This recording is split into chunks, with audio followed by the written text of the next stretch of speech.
So muna na guys ang ato ang ikinilaw karon nga tabyos. So indot kay ni guys. So simple lang ang kuha no. Simple lang ato ang panglamas ani limoncito niya kuhan sibuyas, bombay niya luya niya patangan pog biyaso mga idol para sa pahumot-humot sa kinilaw.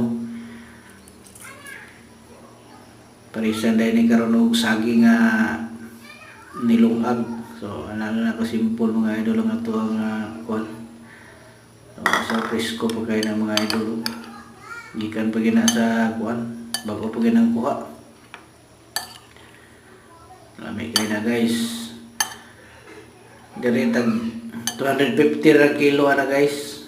Pero sa 1 kilo daghan na gyud pud siya ang sulod sa 1 kilo. Tag 250 ang kilo na guys. Oh.